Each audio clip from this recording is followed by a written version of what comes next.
Isn't that good? That's a song called Mountains of the Sea. That's a new single with did you hear that? Is it Muriel Day? It's not Muriel Day. Who is it? It's Imelda May and Mary Black. As a matter of fact, Muriel I understand why you're saying that, because it actually sounds, it's reminiscent of Muriel Day, and if it had been Muriel Day, I'd have been the first one to tell the people. Yeah. That's from a new album. It's called Stories from the Steeples, and that's Mary Black, as I said before, and Imelda May. It's called Mountains of the Sea. Good morning, everyone. I hope we're all recovering from the weekend. Did you celebrate St. Patrick's birthday? Hello? Did you celebrate? Yes. Me? No. Did you join your shamrock? No, I celebrated my wife's birthday yesterday. Oh, well, congratulations to your wife's birthday yesterday. Excellent. So, people were writing to me and telling me about the things that happened, amusing anecdotes about St. Patrick's Day. A gentleman writes to me and he said, me and my wife, we are both East Belfast Reservoir prods. That's what he says here. Right. We were in London for St. Paddy's Day and met a lovely wee guy from Derry, Londonderry, called Brian O'Doherty, and a girl from Meath called Dewey. D-O-E-Y, it's spelled. The crack in the Tipperary was mighty. That's obviously a pub in London called the Tipperary. Are you familiar with it? I'm not. No. Have you ever heard of it? No. Neither have I. The crack in the Tipperary was mighty, and he was big into music. He spoke very highly of you. That's me. Mm-hmm. And the guy at Radio Foyle who was one of the Undertones. And when, that's Michael, of course, inside. And I wasn't mentioned. No. And when the Tipperary pub shut, he laughed when I told him that we didn't originally like the Undertones, not because of their music, but because they were Catholics. That's great. Isn't that great? Oh, dear. I enjoy myself too, don't I? I'm glad now they never mentioned me. They didn't know what you were. No. Sean Coyle.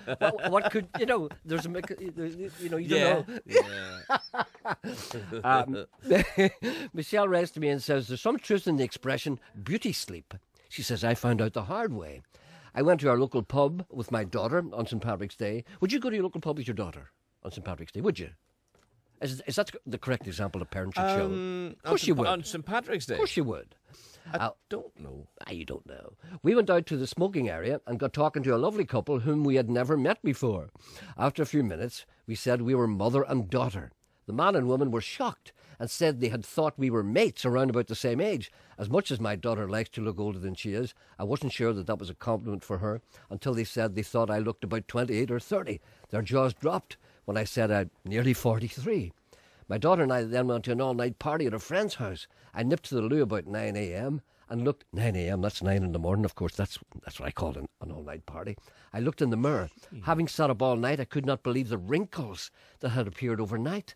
If the couple had seen me then, we got home and I slept from 11 o'clock until 3 o'clock in the afternoon.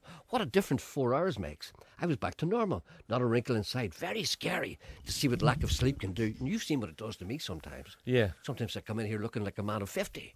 Really bad. Yeah. And then I'm all right when I get a bit of rest. I'm 40 again. You're looking all right this morning. Thank you very much indeed. I think it's a lot to do with the fitness regimen I began over the weekend. Yeah, you look clean. Well, it's not hard to be clean. Although in your case... No, sorry, in my case, I should say you regard it as being maybe perhaps difficult for me to keep myself clean. Yeah, but you do look clean. I see. Soap and water is a wonderful thing. Yeah.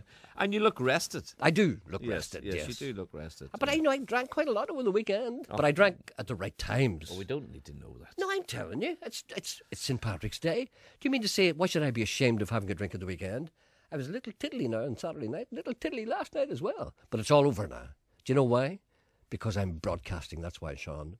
Because you see, when I come in here in the morning... That's a horrible word. This is the most important... Broadcasting? Tiddly. Tiddly? It's a hateful word. What's wrong with it? Emma.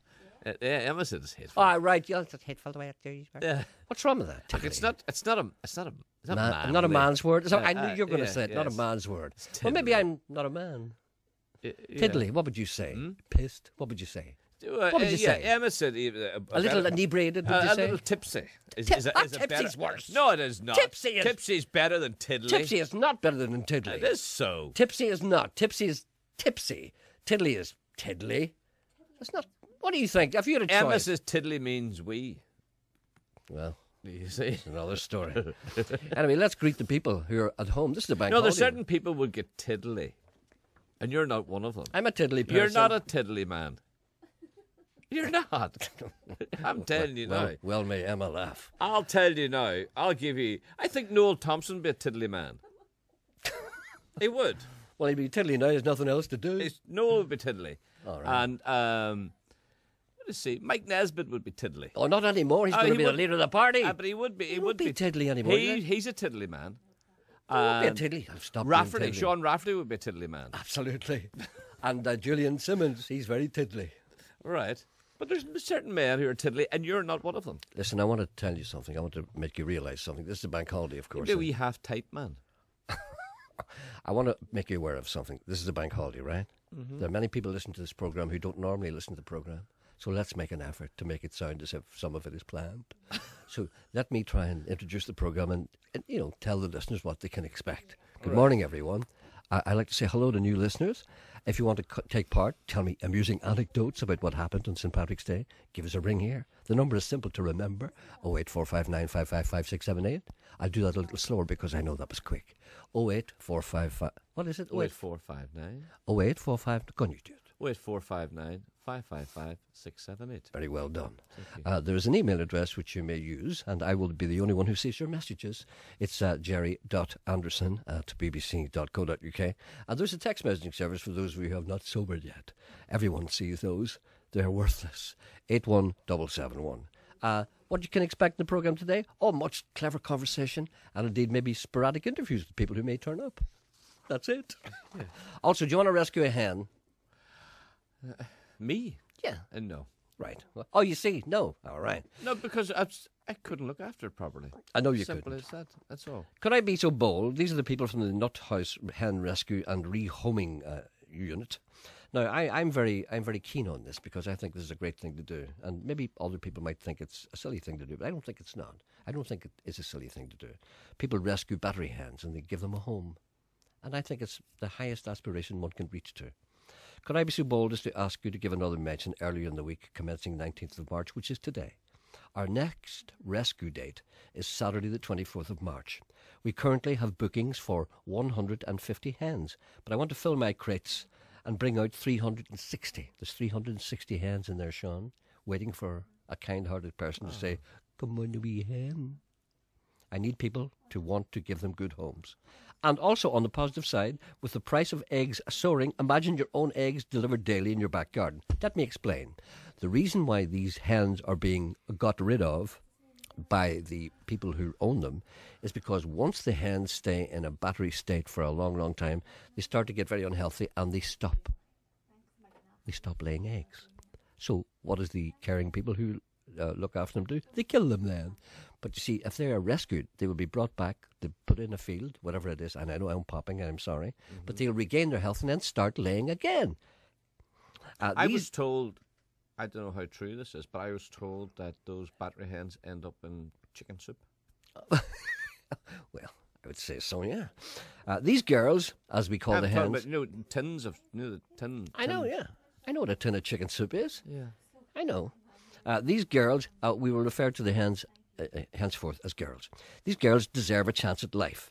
The way they have lived their life is far from perfect. Just so, as the consumer can have cheap eggs, and then at 22 months of age they are considered past it and sent to slaughter, only to be replaced by new hens who have never had the chance to be real hens, never see the light of day, never knowing what it's like to peck at something, never knowing what it's like to have more than 4 inches between you and another hen.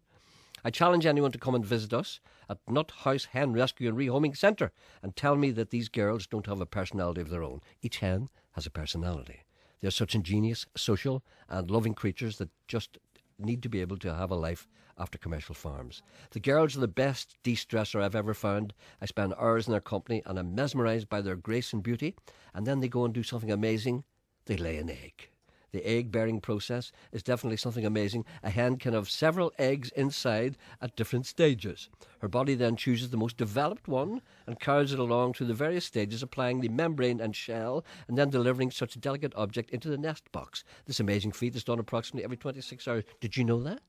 That a hen would have 2 or 3 in the breech? No, I didn't know. And the hen automatically selects the best one and makes that into a real egg. And what happens to the other ones? I think they go into the chicken soup. I don't know. What happens to the one that she rejects? Well, probably turn into waste product. As usual, please consider yourself and Sean invited to our next rescue day if you have time. I do recall Sean being tempted to adopt a few hens. Did you indicate that you might have been tempted? No, I said that I would like to do it, but it's not. I can't look after them. I can't. Tell him I will hold some beauties for him and he won't be disappointed. No, it's not that. It's just that You don't feel confident that you can give a hen a good home? No. Is that what you're saying? Yeah. You don't feel confident you have the time to devote to them? Yes, Is that what you're saying? I can yes. understand that. I'd be the same myself. I live a busy jet-set life, as you know.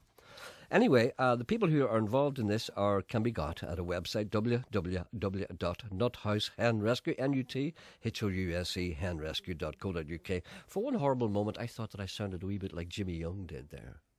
Did you think I sounded a wee bit like Jimmy Young? No. Remember Jimmy Young used to be on after Wogan in the morning on Radio 2? Oh, that's Jimmy Young. I see, when you said Jimmy Young, Who did you think? I was thinking on... J.Y. Prog. No. T.T. Finau. I call your man James. James Young. James, is that this? James? You're going to bet in the Royal? Yeah, that's That right. James Young. Yes, I thought about. Who's alive and well on Radio Ulster every Saturday morning in the capable mouth of William Caulfield. www.nuthousehenrescue.co.uk. So if you want to adopt a hen, I'm serious about this. A lot of people don't think this is real, but it is real. These people are devoting their lives to save hens out of a hen house, out of a battery hen farm. And indeed, I have to say that it's one of the wonderful things that you couldn't do anything better than that. And see how taken I am by this? I think when I retire from this place of work, Which may be very soon. I think I would like to do something like that. Maybe go and No, help. you won't. I You'll be think lying in I the would- house drinking. No, I would like to go and help in one of those sort of animal shelters or something. As Hugo once said, I want to put something back. Here's a gentleman writes to me and he said, my heartless wife left me yesterday. A terribly sad thing. She couldn't handle the fact that I'm an insomniac. I don't know how she sleeps at night. That's your no fun. What do you want me to do? They're not What's that? fun. What's that? It's a band called the Little Willies, and that's what their name is.